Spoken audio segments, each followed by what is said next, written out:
Good morning student. आज हम start कर रहे हैं क्लास 10th का हमारा topic atmospheric refraction. In this topic हम इंक्लूड करेंगे twinkling of star and advance sunrise and delayed sunset. तो हमारे तीन मेजर टॉपिक होने वाले हैं, that is atmospheric refraction and why the stars twinkle, clear है, and the advance sunrise and delayed sunset.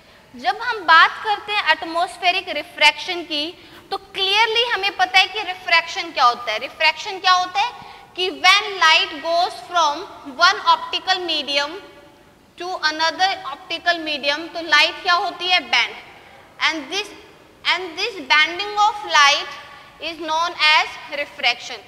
कि when light pass through one medium to another medium and the bending of light occur, this is known as refraction of light. But point यहाँ पर आता है कि atmospheric refraction क्या होता है। तो एटमॉस्फेरिक रिफ्रैक्शन क्या होगा कि जब हमारी अर्थ है ये और ये उसका एटमॉस्फेयर है, तो जब लाइट सनलाइट यहाँ से आती है और ये स्ट्रेट पास होगी, नहीं, वो स्ट्रेट ना पास होके क्या हो जाती है, कर्व्ड पाथ में बैंड हो जाती है। क्लियर है, क्या बैंड हो जाती है, कर्व्ड पाथ में बैंड हो जाती है। तो इसका मतलब ये जो एटमॉस्फेयर है ये भी एक रिफ्रैक्शन कर रहा है। क्यों? क्योंकि इसने लाइट को बेंड कर दिया है। तो इसी को हम क्या बोलते हैं, एटमॉस्फेरिक रिफ्रैक्शन। कि जब लाइट एटमॉस्फेयर से पास होती है तो वो स्ट्रेट ना जाकर वहां पर बेंडिंग ऑफ लाइट होती है और जो लाइट है वो कर्व्ड पाथ में मूव करती है। तो this is your atmospheric refraction. But इसका कारण क्या है, ठीक है, रीजन क्या है कि एटमॉस्फेरिक रिफ्रैक्शन क्यों होता है। We know that temperature varies throughout atmosphere, so refractive index भी change होगा।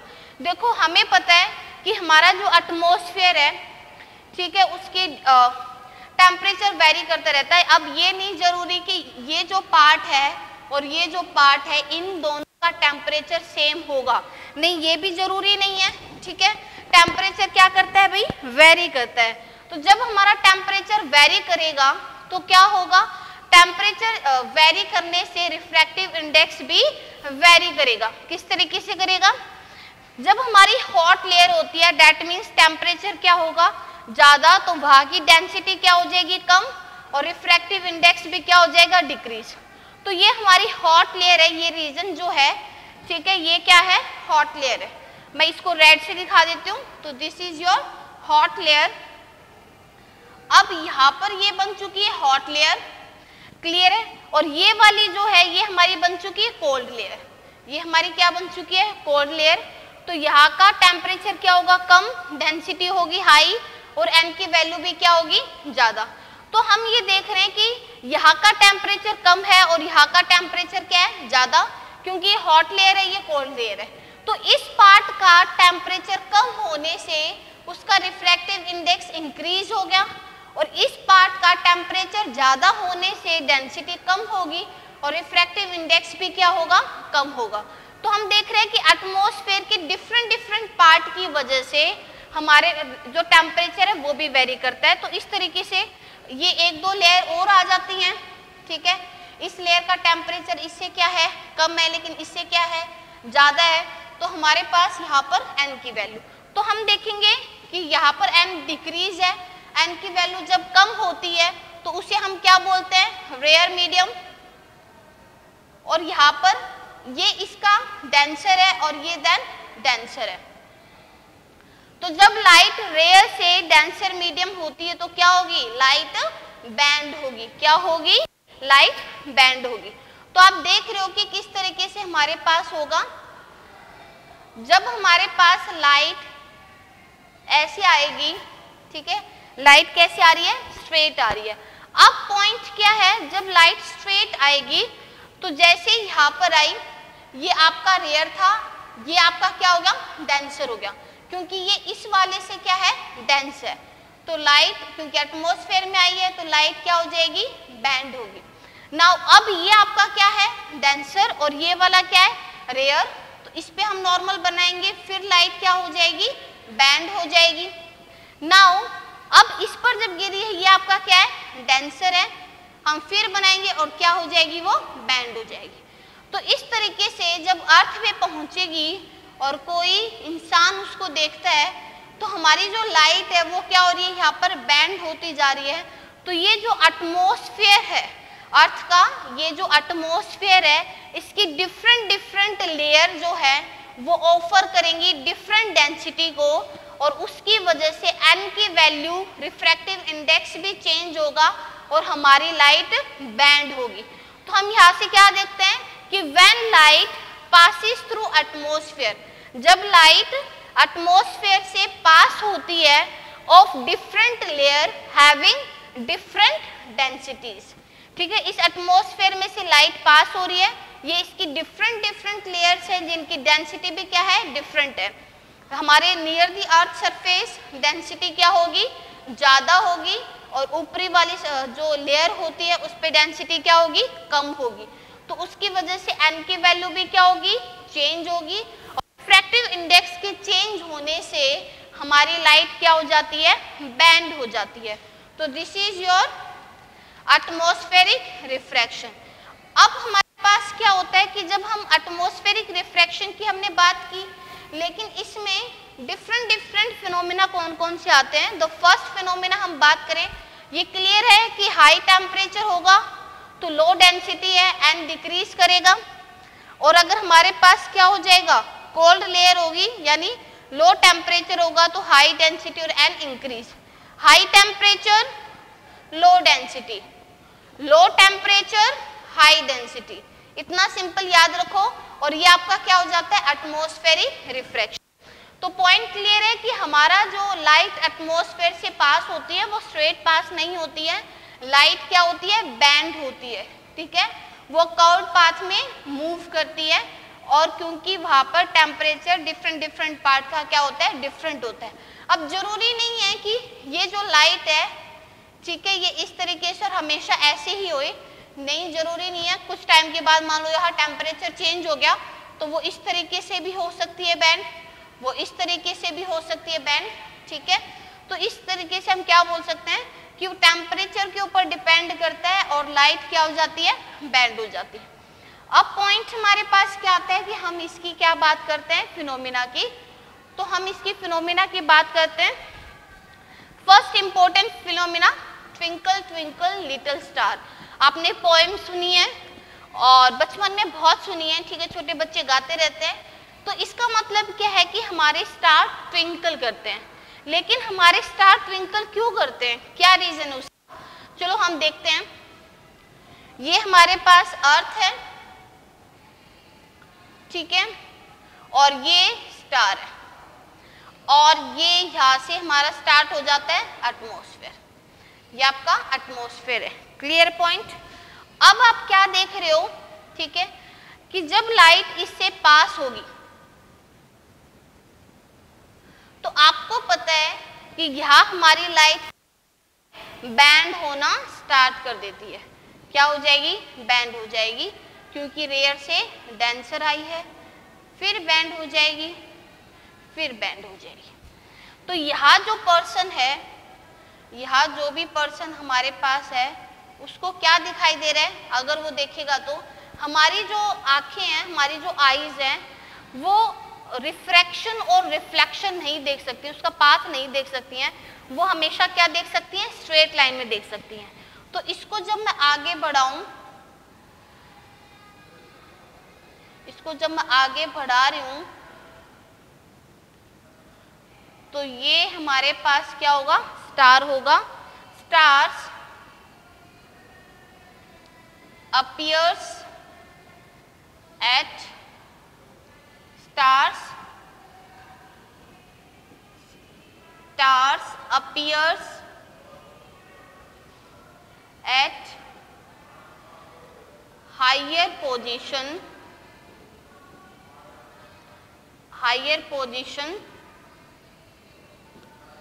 its actual position। स्टार की ये जो है ये उसकी एक्चुअल पोजीशन है, ये उसकी रियल पोजीशन है, बट ये उसकी अपेरेंट पोजीशन है। यहाँ देखो हमारे पास ट्विंकल स्टार की हम अब बात करें तो स्टार की लाइट ऐसे आई, लेकिन इस अर्थ के एटमॉस्फेयर ने क्या किया, रिफ्रैक्शन किया। Due to atmospheric refraction, due to atmospheric refraction, due to atmospheric refraction हमारी लाइट हर लेयर से बैंड होती गई। और जब हम देखते हैं कोई पर्सन यहाँ से देखेगा वो हमेशा स्ट्रेट देख सकता है, तो उसको स्टार की पोजीशन कहाँ दिखाई देगी, यहाँ दिखाई देगी। एक्चुअल में स्टार यहाँ है, बट हमें जो स्टार दिखाई दे रहा है वो कहाँ दिखाई दे रहा है, इस पोजीशन पर दिखाई दे रहा है। Clear point. अब आप थोड़ा सा और ध्यान से देखो कि मान लो कि हमारी जो स्टार यहीं पर है, ठीक है, लेकिन अब हमारी जो लाइट है वो ज्यादा रिफ्रैक्ट हो रही है, ठीक है, लाइट हमारे पास क्या हो रही है, ज्यादा रिफ्रैक्ट हो रही है, ज्यादा बैंड हो रही है। तो जब हमारे पास ज्यादा बैंड होगी और ज्यादा बैंड होगी दिस वन, तो हमें जो स्टार की पोजीशन कहाँ दिखाई देगी, अब यहाँ दिखाई देगी, ठीक है। स्टार यहाँ था, ठीक है, एक्चुअल यहाँ थी, लेकिन अपेरेंट यहाँ दिखाई दी। लेकिन यहाँ पर फिर टेम्परेचर बढ़ गया कुछ टाइम के बाद, टेम्परेचर के बढ़ने से, ठीक है, हमारे पास क्या हो गया, एन क्या हो गया, डिक्रीज हो गया, हाई टेम्परेचर लो डेंसिटी, तो हमारा एन डिक्रीज हो गया और लाइट हमारे पास रिफ्रैक्ट कर जाती है, ठीक है। और अब जो नई पोजीशन है वो ये आ गई, इसकी बजाय नई पोजीशन क्या आ गई, ये आ चुकी है। तो अब हम क्या देख रहे हैं कि हमारी अगर लाइट मोर रिफ्रैक्ट करेगी, लाइट क्या करेगी, मोर रिफ्रैक्ट करेगी, लाइट अगर मोर रिफ्रैक्ट करेगी तो हमारे पास क्या दिखाई देगा, ब्राइट दिखाई देगा। अगर हमारी लाइट लेस रिफ्रैक्ट करेगी तो हमें कैसा दिखाई देगा, डिम दिखाई देगा। आप यहां से देख रहे हो ट्विंकलिंग से कि हमारी एक्चुअल पोजीशन स्टार की ये थी, लेकिन स्टार की पोजीशन ये आ चुकी है। कुछ टाइम के बाद टेम्परेचर में वेरी होने से अब स्टार की पोजीशन ये आ चुकी है। तो हम क्या देख रहे हैं कि इसकी स्टार की पोजीशन भी चेंज होती रहती है, क्योंकि ये फिक्स नहीं है, ये अपेरेंट पोजीशन है, ये चेंज होती रहेगी due to change in temperature and change in n यानी रिफ्रैक्टिव इंडेक्स। और अगर हमारी लाइट ज्यादा रिफ्रैक्ट करती है, यानी यहाँ से पास होके अगर हमें ज्यादा हमारी आईज पे लाइट पहुंचेंगी तो वो हमें कैसा दिखाई देगा, ब्राइट, ठीक है। और अगर हमारे पास लेस रिफ्रैक्ट करेगी तो हमें कैसा दिखाई देगा, वो डिम। तो कभी ब्राइट दिखाई देता है, कभी वो डिम दिखाई देता है, और उसकी जो पोजीशन है वो भी वेरी करती रहती है। इन सब का रीजन क्या है, एटमॉस्फेरिक रिफ्रैक्शन, कि टेम्परेचर चेंज हो गया, एन की वैल्यू क्या होगी, चेंज, और उसी की वजह से ये सारा हो रहा है। तो इट मीन्स क्या है कि स्टार ऐसा ही है, स्टार की जो लाइट है वो उतनी ही है, ठीक है, लेकिन हमारी जो आंखें हैं, जो हमारी आईज है, अगर उसके पास ज्यादा लाइट पहुंच रही है तो वो हमें ब्राइट दिखाई दे रहा है, और अगर हमारे पास उसकी कम लाइट पहुंच रही है तो वो डिम दिखाई दे रहा है। और ऐसा क्यों हो रहा है, क्योंकि यहाँ पर एटमॉस्फेरिक रिफ्रैक्शन की वजह से हो रहा है कि टेम्परेचर के वेरी करने से एन वेरी कर जाता है, और इसी वजह से उसकी पोजीशन भी क्या होती है, वेरी होती है। तो आप यहाँ से देख रहे हो कि फर्स्ट की जो स्टार है appears at higher position than its actual position, ठीक है। यहाँ से अगर हमें देखूं तो स्टार की पोजीशन ये है, बट हमें ये थोड़ा और ऊंचा दिखाई देता है। पॉइंट क्लियर है आपका, स्टार हायर दिखाई देता है देन इट्स एक्चुअल पोजीशन, उसकी एक्चुअल पोजीशन से थोड़ा सा ऊंचा दिखाई देगा, और साथ साथ उसकी रियल पोजीशन वही ना होके वो उसकी अपेरेंट पोजीशन होती है। एंड द थर्ड इज कि जब हमारी लाइट ज्यादा रिफ्रैक्ट करेंगी, हमारी आईज पे ज्यादा लाइट पहुंचेंगी तो वो ब्राइट दिखाई देगा, कम लाइट पहुंचेंगी तो वो डिम दिखाई देगा। तो ये ट्विंकल इसलिए होता है क्योंकि हमारी आईज ज्यादा लाइट रिसीव करती हैं तो ब्राइट, लाइट रिसीव करती हैं तो डिम, और इसी वजह से हमें स्टार ट्विंकल करते हुए दिखाई देते हैं। तो ये आपका क्या हो गया था, ट्विंकलिंग ऑफ स्टार। नेक्स्ट अगर मैं बात करूं प्लैनेट की, ठीक है, मान लो कि ये आपका प्लैनेट है और ये जो स्टार है वो हमारे पास क्या लेते हैं, पॉइंट ऑब्जेक्ट, क्योंकि स्टार हमसे बहुत दूर है, ठीक है, इसलिए हम इनको क्या कंसिडर करते हैं, पॉइंट ऑब्जेक्ट कंसिडर करते हैं। तो ये जो पॉइंट ऑब्जेक्ट क्या होता है, हम पॉइंट ऑब्जेक्ट इसको बोलते हैं कि जब उसके, ये मान लो हमारे पास है, ये उसका साइज है लेकिन ये डिस्टेंस है, तो जब इस ऑब्जेक्ट से डिस्टेंस क्या हो जाएगा, उसके साइज से ग्रेटर हो जाता है, तो ये हम कंसिडर करते हैं एज ए पॉइंट ऑब्जेक्ट। जैसे कि अर्थ के कंपैरेटिवली मून को हम पॉइंट ऑब्जेक्ट ले लेते हैं, या सन के कंपैरेटिवली हम अर्थ को क्या ले लेते हैं, पॉइंट ऑब्जेक्ट ले लेते हैं। तो इसको ये क्या हो जाएगा, पॉइंट ऑब्जेक्ट हो गया, और पॉइंट ऑब्जेक्ट से लाइट इस तरीके से रिसीव होगी। लेकिन जब मैं बात करती हूँ प्लैनेट की, कि प्लैनेट हमारे ट्विंकल क्यों नहीं करते हैं, जैसे मार्स, जुपिटर, इनकी बात करूं तो मैं इसको बोल सकती हूँ कि ये क्या है, combination of point of object, combination of point object. इसमें अब ये पॉइंट ऑब्जेक्ट नहीं है, हम ये बोल सकते हैं कॉम्बिनेशन ऑफ पॉइंट ऑब्जेक्ट है। अगर इस एरिया से हमें ब्राइट मिल रही है और यहाँ से अगर मुझे डिम लाइट मिल रही है, तो हमारी क्या हो जाएगा कि नेट जो निकल कर आएगी वो क्या मिलेगी, वैसी ही मिलेगी हमारे पास, सेम, ठीक है। और अगर उसकी पोजीशन थोड़ी सी वेरी भी कर जाती है तो उसकी पोजीशन हल्की सी वेरी करेगी, जो हमें इतना जो नेग्लिजिबल इफेक्ट देगी, ठीक है। तो यहाँ पर हमारे पास सेम लाइट ही रिसीव होती है। अगर एक एरिया से ब्राइट मिल रही है और दूसरे से डिम मिल रही है, तो नेट ओवरऑल अगर मैं बोलूँ तो वो हमारे पास लाइट जो मिलेगी वो एक जो लाइट मिलेगी, नेट लाइट जो मिलेगी हमारे आंखों पे, वो एज इट इज ही मिलेगी। तो इसमें हमारे पास नेट क्या हो जाता है, सेम रहता है, लेकिन इसमें कभी ब्राइट कभी डिम, तो इसलिए वो ट्विंकल करता है, बट यहाँ पर नहीं, क्योंकि ये हमारे पास large combination of point object बोल सकते हैं कि एक एरिया से अगर ब्राइट आ रही है, दूसरे एरिया से डिम आ रही है, तो नेट हमारे पास एज इट इज हो जाएगी। तो नाउ ये हमारे पास था ट्विंकलिंग ऑफ स्टार। नेक्स्ट हमारे पास क्या है, advance sunrise and delayed sunset. क्या है आपका, advance sunrise and delayed sunset. अब आप ध्यान से देख रहे हो कि advance sunrise and delayed sunset क्या होता है। इसको अगर मैं ध्यान से देखूं तो advance sunrise and delayed sunset, ठीक है। अब आप देख रहे हो कि ये आपका अर्थ है, ठीक है, ये हॉरिजन है, इसको मैंने क्या मान लिया, हॉरिजन मान लिया, और यहाँ से आपका एटमॉस्फेयर है, ये आपका एटमॉस्फेयर है। क्लियर है। नाउ अब आप ये देखो कि आपकी जो सन की पोजीशन क्या है, सन का है बिलो दी हॉरिजन है, सन का है बिलो दी हॉरिजन, ये आपका सन है और ये बिलो दी हॉरिजन है। क्लियर है। अब यहाँ से हमारे पास लाइट आएगी और यहाँ पर गिरी, इस लेयर पे गिरी, आपको क्या दिखाई देगा, इस लेयर पे गिरते ही मान लो इस तरीके से गिरी, आपको क्या दिखाई, अब लाइट यहाँ पर आते ही क्या हो जाएगी, बैंड होगी टुवार्ड्स दी नॉर्मल, लाइट फिर यहाँ पर क्या हो जाएगी, बैंड टुवार्ड्स दी नॉर्मल, और यहाँ पर हमें क्या दिखाई देगी, ये। लेकिन हमारी जो आईज हैं वो कैसे देख सकती हैं, स्ट्रेट देख सकती हैं, वो कैसे देख सकती हैं, स्ट्रेट। तो हम यहाँ से देखेंगे कि सन हमारे पास कहाँ दिखाई दे रहा है, यहाँ।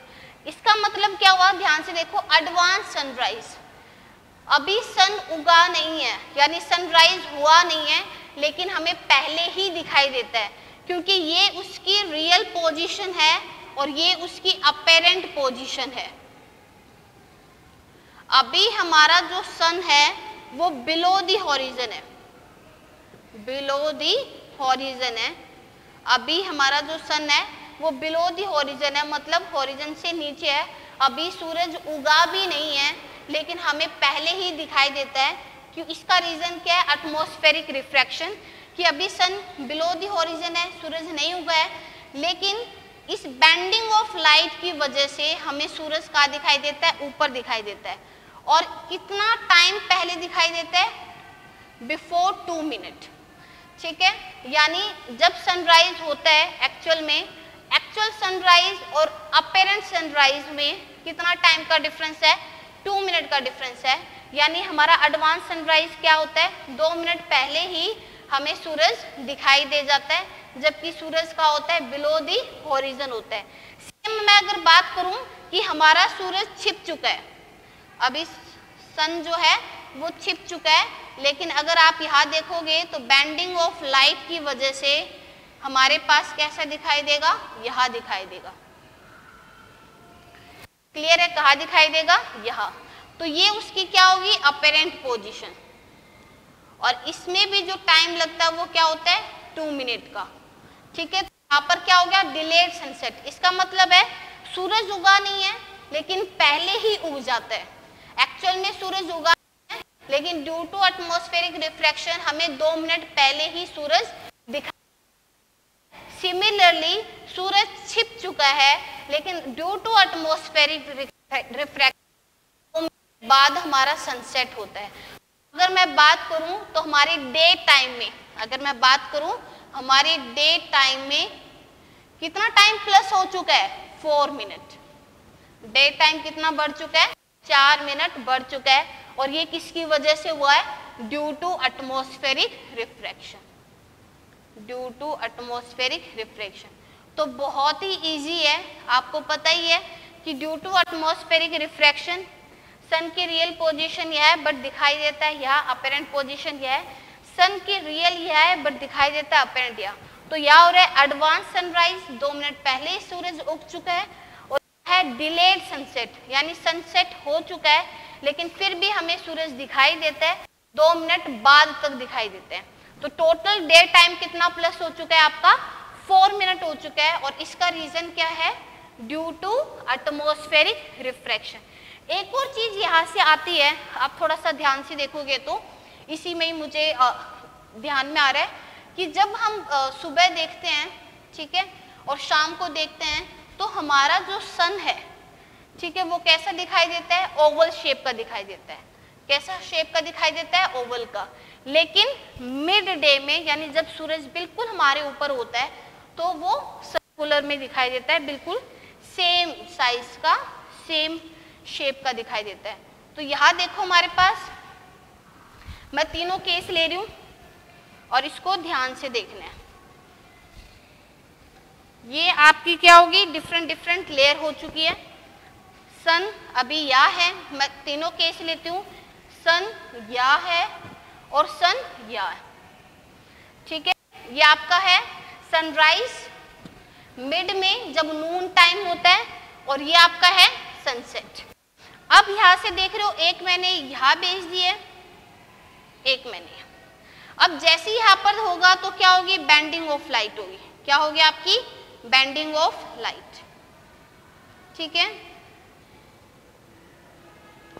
तो हमारी जो आंखें हैं वो कैसा देख सकती हैं, स्ट्रेट। इसको बढ़ाया यहाँ पर, इसको बढ़ाया यहाँ पर, और सूरज कैसा दिखाई दिया, इस टाइप से बड़ा भी दिखाई देता है और ओवल शेप का दिखाई देता है।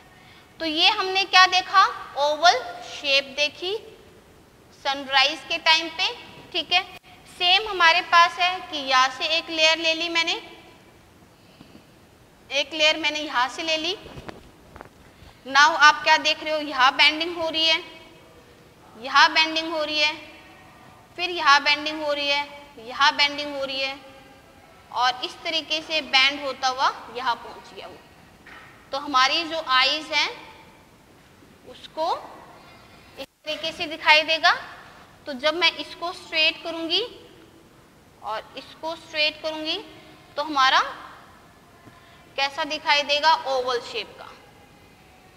तो आप ये देख रहे हो कि सनराइज और सनसेट के टाइम पे जब सूरज उगता है और जब सूरज छिपता है, तब हमारा सूरज की वो डकार लगती है और बड़ा होता है। तो इसका रीजन भी क्या है, एटमॉस्फेरिक रिफ्रैक्शन। लेकिन जब सन हमारे पास यहाँ होता है तो ये कैसे फॉल हो रहा है, यहाँ पर नॉर्मली फॉल हो रहा है। तो जब नॉर्मली फॉल होगा तो हमें पता है कि वो कैसा अनडेविएटेड जाएगा। कैसे जाएगा? It goes undeviated. तो अनडेविएटेड जाने से जो उसका एक्चुअल साइज है वही दिख कर आएगा। ये उसका क्या होता है? सर्कुलर, और ये उसका क्या है? Actual size. यहाँ कोई रिफ्रैक्शन नहीं हो रहा है क्योंकि लाइट कैसे फॉल हो रही है? नॉर्मली।